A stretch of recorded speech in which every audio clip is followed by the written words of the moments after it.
Les résultats provisoires du scrutin référendaire sont connus. Ils ont été annoncés ce soir par le président de la CEI, Youssouf Bakayoko.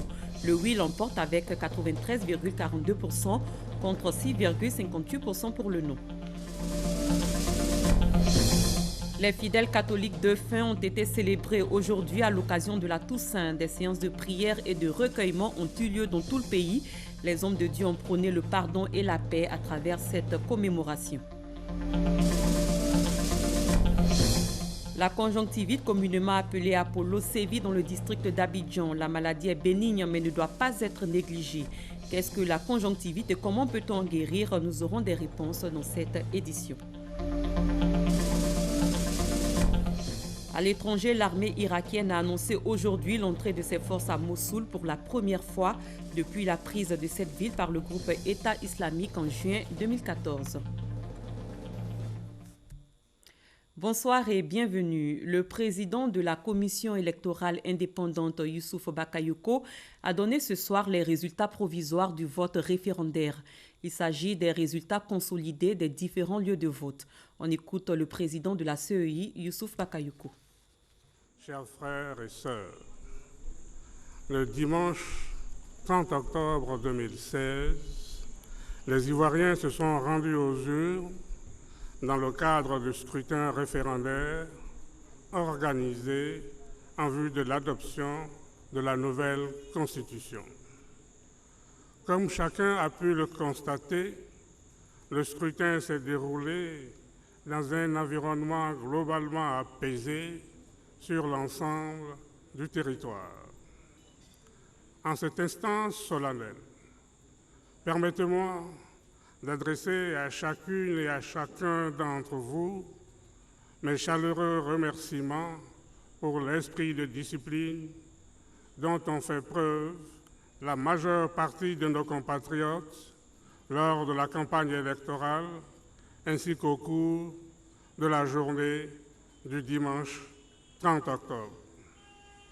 Nos remerciements s'adressent aussi aux forces en charge de la sécurité nationale, police, gendarmerie, forces républicaines de Côte d'Ivoire, pour les efforts qu'elles n'ont cessé de déployer à nos côtés depuis le début de la mise en place de la logistique dans nos entrepôts, suivi de leur déploiement jusqu'à la clôture du scrutin.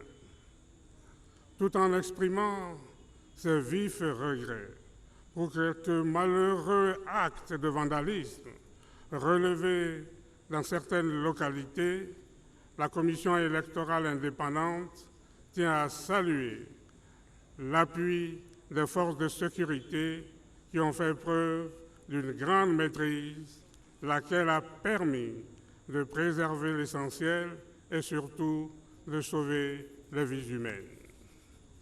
Chers frères et sœurs, depuis la fermeture des bureaux de vote, suivie du dépouillement des votes et de la compilation des résultats dans les commissions locales disséminées sur toute l'étendue du territoire et dans 13 pays à l'étranger, les agents électoraux ont, conformément au mode opératoire retenu par la commission centrale de notre institution, procéder à la transmission des résultats à notre siège à Abidjan.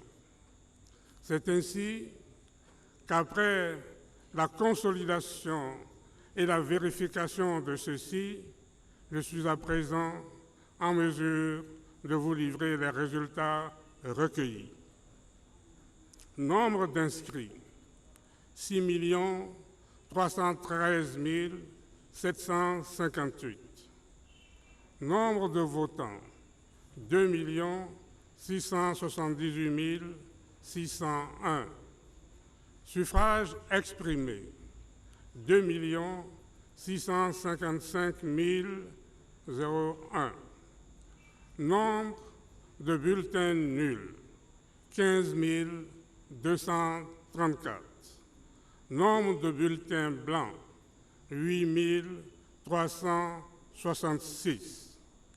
Taux de participation, 42,1%. 42%. Pour le oui, 2 480 287 voix, soit 93,42%. Pour le non, 174 714 voix, soit 6,58%. La Commission électorale indépendante s'emploie à transmettre au Conseil constitutionnel l'ensemble des procès-verbaux de dépouillement des votes accompagnés des pièces justificatives à mesure de leur arrivée au siège de l'institution. Il appartient, conformément à la loi, à cette juridiction de proclamer les résultats définitifs du scrutin. C'est le lieu d'indiquer que pour le présent scrutin, sur les 19 pays où nos compatriotes de la diaspora figurent sur la liste électorale, la Commission électorale indépendante n'en a retenu que 13 en raison de l'importance relative de notre population électorale dans ces pays. Ainsi donc, le nombre d'électeurs qui s'est trouvé concerné par l'actuel scrutin a été de 6 313 758 au lieu de 6 318 311 actuellement inscrits sur la liste électorale. Chers frères et sœurs, exactement un an après l'élection présidentielle d'octobre 2015, la tenue de ce référendum, dans des conditions globalement apaisées, vient témoigner, s'il en était besoin, de notre volonté commune de vivre ensemble dans une nation forte, pacifique et stable. Au terme de ce processus, la Commission électorale indépendante voudrait, par ma voix, adresser son infinie gratitude au gouvernement, au corps préfectoral, ainsi qu'à tous nos partenaires dont elle a bénéficié de l'appui au cours de l'organisation de ce scrutin. Elle félicite aussi tous nos compatriotes pour leur comportement responsable. Je vous remercie. Le président de la Commission électorale indépendante, CEI, Youssouf Bakayoko, vient de donner les résultats consolidés des différents lieux de vote. 93,42% pour le oui, 6,58% pour le non, avec un taux de participation de 42,42%. Dans le cadre du vote pour la nouvelle constitution, les observateurs du Conseil de l'Entente ont fait une déclaration. Je vous propose de les écouter. Référendum constitutionnel du 30 octobre 2016 en Côte d'Ivoire. L'équipe du Conseil de l'Entente a noté au cours de sa mission que la CEI a mis en place l'organisation et la logistique nécessaires pour garantir la régularité et la transparence du scrutin référendaire. Les observateurs du Conseil de l'Entente ont ainsi constaté une amélioration du processus électoral par rapport au précédent scrutin, notamment en ce qui concerne l'utilisation des tablettes biométriques, le déploiement du matériel, la bonne maîtrise des opérations de vote par les agents de bureaux de vote et l'ouverture ponctuelle des lieux et bureaux de vote. La mission du Conseil de l'Entente a relevé cependant une faible affluence dans les lieux de vote, même si elle a constaté une légère amélioration dans l'après-midi du jour du scrutin. Les observateurs ont noté avec satisfaction le bon déroulement du scrutin dans les localités et bureaux visités.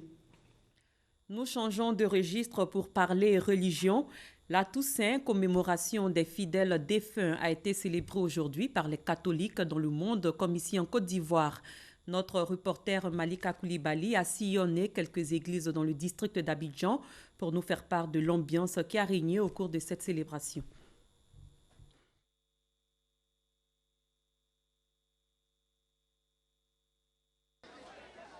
Devant la grotte de la Vierge Marie, après la messe de célébration de la Toussaint, ici, ces femmes sont venues se recueillir en la mémoire de leurs morts.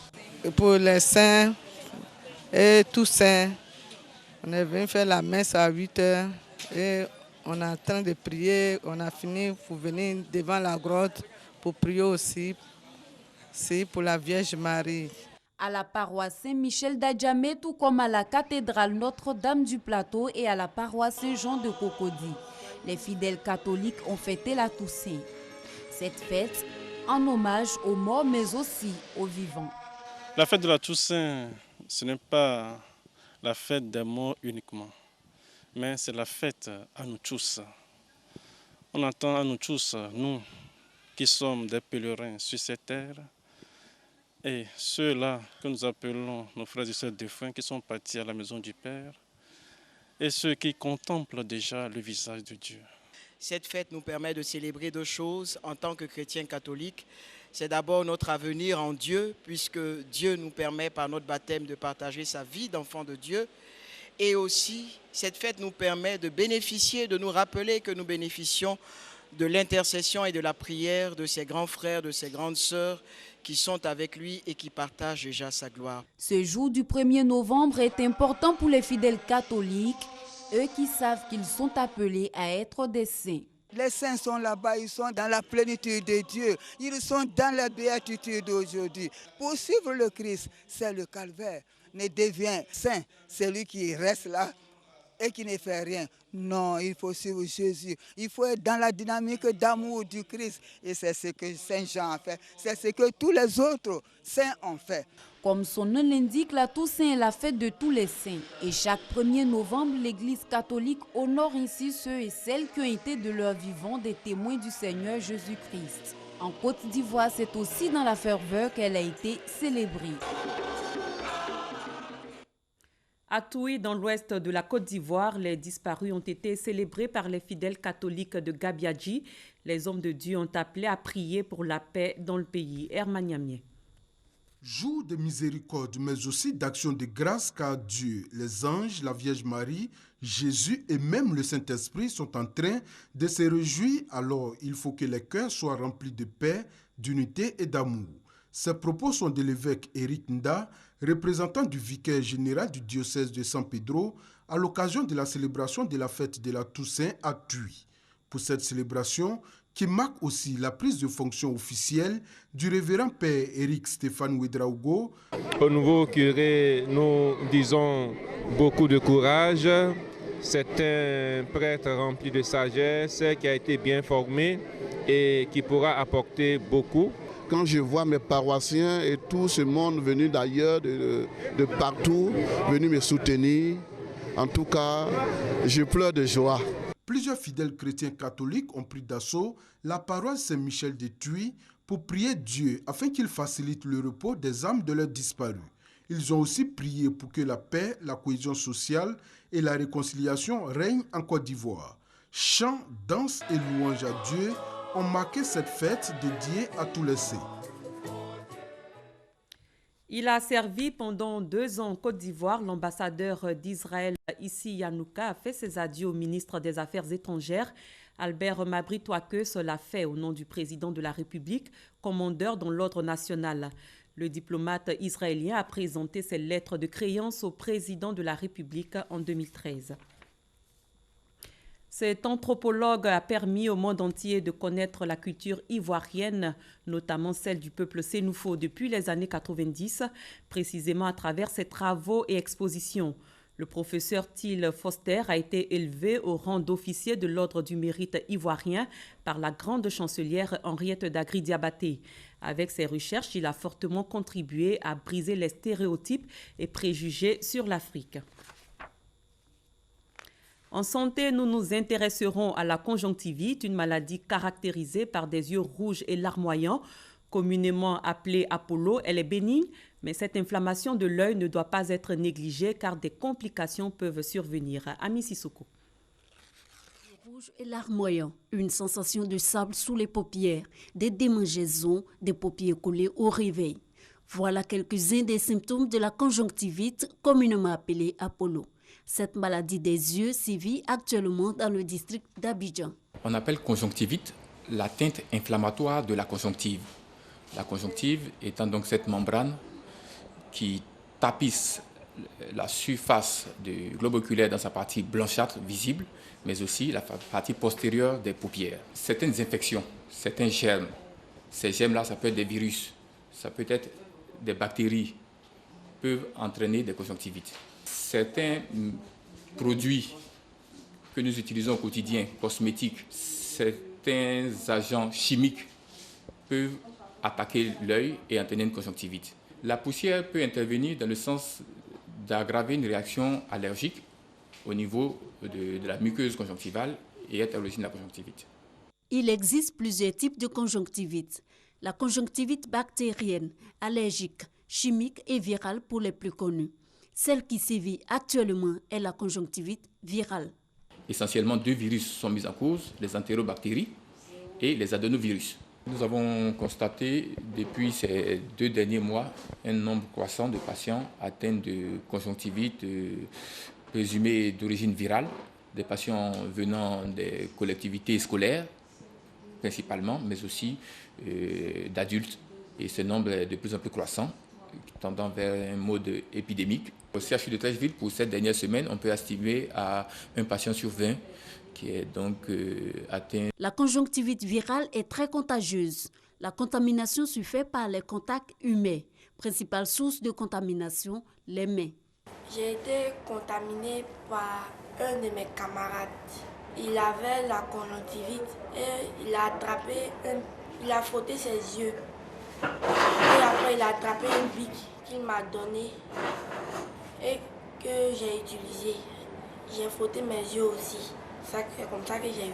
Chaque fois que nous sommes amenés à toucher un objet qui est touché par un malade qui a déjà la conjonctivite, nous sommes susceptibles d'être contaminés par ce transfert-là. Il faut éviter de se toucher les yeux, aussi bien pour le malade que pour son entourage. La conjonctivite virale est même l'une des causes d'absentéisme en milieu scolaire. Oui, il m'a été donné de constater de nombreux cas de conjonctivite au sein de l'établissement, chez les élèves comme chez certains professeurs. Celui qui est infecté ne peut pas venir à l'école au risque de contaminer les autres. Donc il va bénéficier de 4 à 5 jours de repos médical. Bon, au niveau de l'enseignant aussi c'est la même chose et ça pose d'énormes problèmes au niveau du quantum horaire. Ça m'empêche de travailler, je n'arrive pas à bien voir, je peux même pas... Bon, au volant, mais je ne vois pas bien. Donc, je vais même emprunter un taxi pour venir au travail. Maladie bénigne, à condition qu'elle soit vite et bien traitée par les ophtalmologistes. Elle peut se compliquer en cas d'automédication, d'utilisation de substances telles que le sucre, le sel ou le citron dans les yeux. Il y a eu une épidémie chez moi, en fait, mais j'utilise ce sel-là pour guérir mes enfants. Oui, il n'y a même pas 2 semaines cela. Ce n'est pas agressif. C'est justement ce qu'il ne faut pas faire. Ce qu'il ne faut pas faire, c'est d'utiliser du sucre, du sel, du citron, comme on le voit parfois, pour traiter une conjonctivite. Il faut simplement utiliser de l'eau. De l'eau pour laver les yeux matin, midi et soir, en attendant de rencontrer l'ophtalmologiste. En cas de mauvais traitement des conjonctivites, notamment des conjonctivites virales, l'évolution peut entraîner des kératites, c'est l'atteinte inflammatoire de la cornée, et des kératites, des ulcérations, des sortes de plaies à la surface de l'œil. Ces complications peuvent être graves et aboutir à la perte de la vue. Dès les premiers symptômes, il est donc impératif de consulter un spécialiste. À la prise en charge médicale s'ajoutent des précautions. Si la contamination vient d'un enfant en milieu scolaire, c'est l'éviction scolaire pour au moins 1 à 2 semaines. En milieu professionnel, évidemment, il faut également envisager un arrêt de l'activité professionnelle le temps de la contagiosité, 1 à 2 semaines environ. 4 à 5 jours me paraît limite, voire insuffisant, étant entendu que 2 semaines après, le virus est encore retrouvé dans les larmes et le patient est contagieux. Le gel pourrait être insuffisant, parce qu'il s'agit des virus qui ne sont pas détruits par les gels que nous avons, pour la plupart du temps. Donc, il faut se laver les mains au savon et à l'eau et éviter de serrer la main des autres. Il faut éviter le contact trop rapproché, notamment les bises. L'autre contamination est d'éliminer la propagation de la conjonctivite, surtout de garder ses yeux sains. Toujours en santé, le village de Baouka, dans le département de Sinématiali, bénéficie désormais d'une ambulance et d'une maternité. Cette infrastructure a été réalisée par la Fondation Petrosi et c'est un don de la première dame de Côte d'Ivoire. La remise s'est faite en présence du secrétaire général de la présidence, Amadou Gon Coulibaly. Charles Tatou. Baouaka, c'est dans le département de Sinématiali. La mise en place des infrastructures de base est en marche dans cette localité. Après l'électricité, une maternité vient d'être construite par la Fondation Petrosi. Mais bien avant la réalisation de cette formation sanitaire, Baouaka a bénéficié d'un château d'eau, don du président de la République, Alassane Ouattara. On ne sait quoi dire pour exprimer notre joie. Une maternité, un château d'eau, l'origine est la même. C'est le président de la République, Alassane Ouattara, qui donne. Il donne à l'ensemble de la population. C'est pour toute la Côte d'Ivoire. Celui qui passe à Baouaka boit de l'eau. Mais ce n'est pas tout. La première dame, Mme Dominique Ouattara, vient également de renforcer l'action de développement de son époux par une ambulance offerte au centre de santé de la dite localité. Pour l'inauguration et la remise officielle de cette ambulance, le ministre d'État, secrétaire général de la présidence, Amadou Gon, s'est fait accompagner par les autorités locales, les cadres et les doyens des cadres, dont Laurent Donafologo et Thiemo Koyade. Amadou Gon invite les femmes à fréquenter la maternité. Les équipements de cette maternité ont été offerts par le conseil régional de la région du Poro. Et nous nous réjouissons donc de ce que cette maternité soit aujourd'hui opérationnelle. Cela tombe bien et ça montre bien à quel point la préoccupation relative aux femmes et aux enfants est une préoccupation qui touche tout le monde, que ce soit au niveau de l'État, avec le gouvernement, le président de la République, mais aussi au niveau de notamment la première dame, qui, comme vous le savez, a fait de la question de la mère et de l'enfant une priorité de l'action de la Fondation Children of Africa. En tout cas, nous sommes très heureux de venir remettre tous ces équipements aux populations de Baouaka. Une visite guidée de la maternité a ponctué la cérémonie. Le bac d'Abradinou, village situé en bordure de la Comoé dans le département de Bétier, n'est plus fonctionnel. Il a cédé sous le poids d'un camion de 10 tonnes. Les préjudices sont lourds. Mamadou Kouassi revient sur cet accident.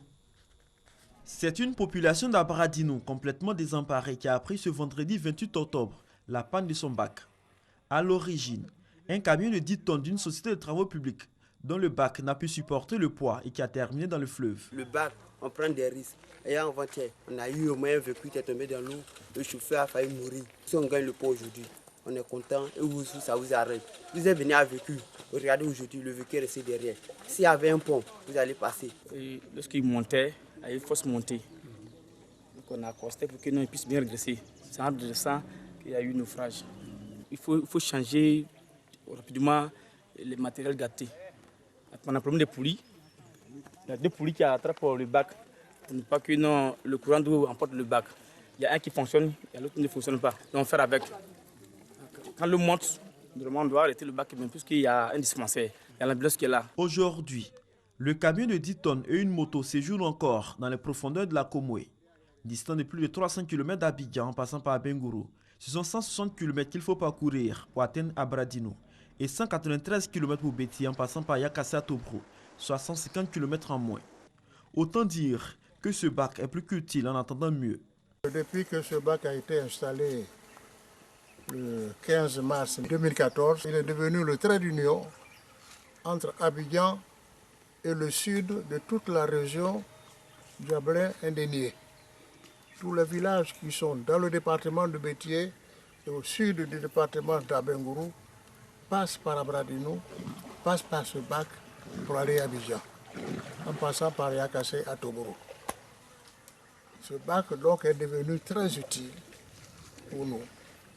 Et quand un accident comme celui-là arrive, il va sans dire que toute la région est paralysée.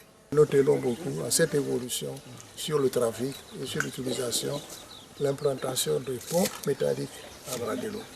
Aujourd'hui, la population d'Abradino, village situé dans le département de Bétier, a les yeux tournés vers l'État de Côte d'Ivoire pour la construction d'un pont métallique qu'elle appelle de tous ses voeux. Rendons-nous dans le département de Monkono, au nord-ouest de la Côte d'Ivoire. La localité de Bada amorce son développement. Les détails avec Mamadou Kwasi. Ces populations peuvent se réjouir. Leur rêve, caressé depuis des décennies, devient une réalité. Leur village, Bada, situé dans la sous-préfecture de Bondougou, dans la région du Berry, est désormais connecté au réseau électrique national. Une œuvre du président de la République, Alassane Ouattara, à travers le conseil régional du Berry. Cette mine sous tension ouvre donc la voie au développement de cette localité. En plus de l'électricité, les populations de Bada disposeront dans quelques mois d'un centre de santé moderne. Des infrastructures qui vont favoriser la création d'activités génératrices de revenus, mais aussi permettront aux populations de s'informer à travers la télévision. Ces populations heureuses ont traduit leur reconnaissance au président de la République, Alassane Ouattara, ainsi qu'au conseil régional du Berry pour ce double cadeau.